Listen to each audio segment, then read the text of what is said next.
What if tomorrow morning, the United States opened its borders completely? No walls, no checkpoints, no limits. Anyone from anywhere could walk right in. Sounds unthinkable, right? But here's the thing. This isn't just a nightmare. This is what the radical left dreams of. They chant it at rallies. They plaster it on signs. They call it compassion. So let's play it out. Let's see what happens if their dream comes true. Because compassion isn't free, and this dream, it's the stuff of collapse. Right now, with fences, patrols, and checkpoints still in place, Border Patrol reports more than 180,000 encounters every single month. That's like the entire city of Salt Lake City pouring across the border every 30 days. And those are just the people they catch. Estimates suggest another 50,000 to 70,000 slip in undetected each month. That's the situation with a border. Now imagine tomorrow, the doors swing wide open. It wouldn't be hundreds of thousands anymore. It would be millions, month after month, year after year. On the very first day, border towns would buckle. Streets in El Paso, Nogales, and Brownsville overflow with people. Highways gridlocked. Parking lots turned into camps. Emergency sirens wail with nowhere to go. Local leaders call states of emergency before nightfall. By the end of the first week, hospitals begin to collapse.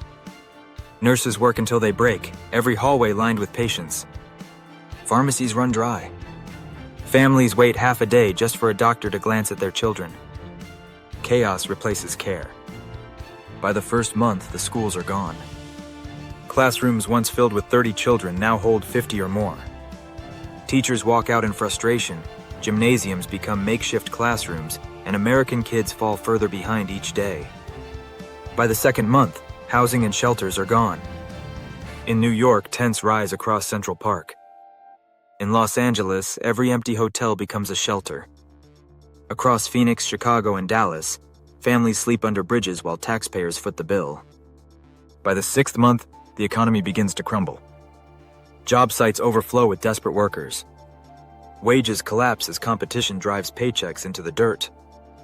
Construction, trucking, farm labor, all paying half what they once did.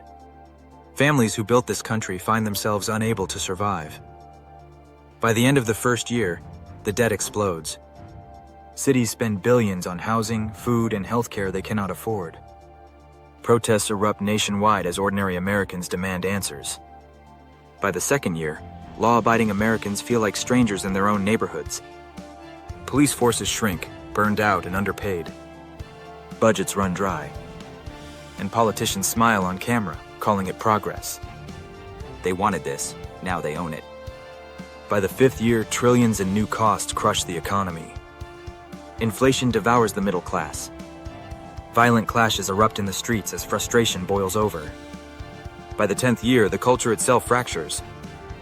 Americans no longer feel united as one people. Communities pull apart, resentment festers, and unity dies. And by the 20th year, the nation is unrecognizable. The United States has dissolved into a patchwork of divided zones, debt-ridden, unstable, and no longer the country we once knew. Now pause for a second. Because this isn't just theory. This is exactly what the left wants. This is their utopia. No borders, no walls, no limits. They cheer it. They celebrate it. They call it progress. But what does that dream actually look like in real life? Let's take a look. Imagine standing in a hospital waiting room. The TV blares commentators celebrating humanitarian progress. Meanwhile, the mother next to you watches her child's fever climb higher as the nurse tells her there's a 16-hour wait. Compassion or collapse? On another channel, a panelist smiles.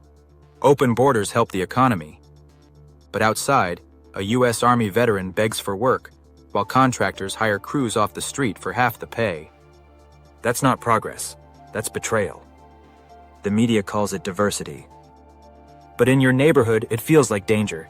MS-13 carving territory in Chicago. Cartels openly running fentanyl through Houston. Gangs recruiting kids in Dallas middle schools. That's not inclusion. That's invasion. And who pays the bill? You do.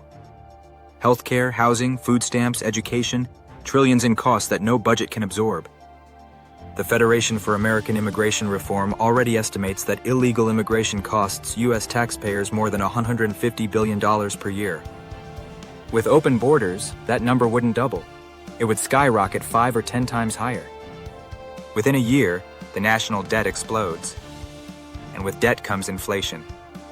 Groceries, gas, and rent skyrocket while paychecks shrink. The middle class begins to vanish. Meanwhile, security becomes a nightmare. A border isn't just about economics, it's about safety.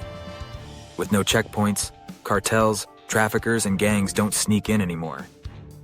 They walk right in, rifles slung over their shoulders. Truckloads of fentanyl, a drug that already kills more than 100,000 Americans a year, flooding in by the ton.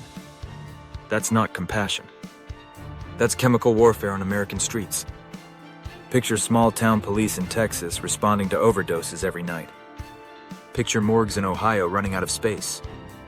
Picture parents in Middle America burying teenagers every weekend because fentanyl-laced pills are everywhere. And with the cartels come the gangs. MS-13 drug runners and human traffickers setting up shop in neighborhoods already on edge.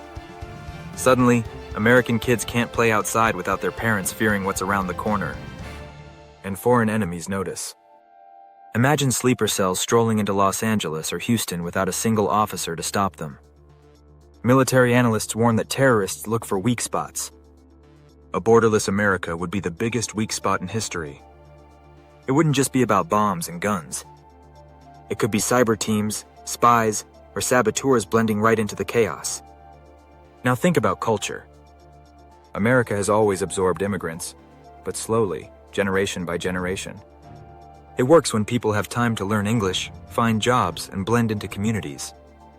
But flood the country too fast, and there's no chance for that. You don't get unity. You get fractured societies. Neighborhoods where people live side by side, but never together. And history shows us, when cultures don't integrate, resentment grows. And resentment always explodes into conflict. In the media, they'd pour gasoline on the fire. One side would cheer and call it compassion. The other side would scream it's an invasion. And ordinary people, the ones who just want safe schools and a fair shot, would be caught in the middle. Every headline would stoke more anger. Every panel show would push more division. And just like we saw with political violence in the past, that anger can turn into real violence. And it's not theory. It's math. It's history. No country has ever survived without borders. Not Rome. Not Europe. Not a single nation. Because without borders, you aren't a nation anymore. You're just land. And land without order falls into chaos. So the next time a politician tells you, let everyone in, remember this. It's not compassion.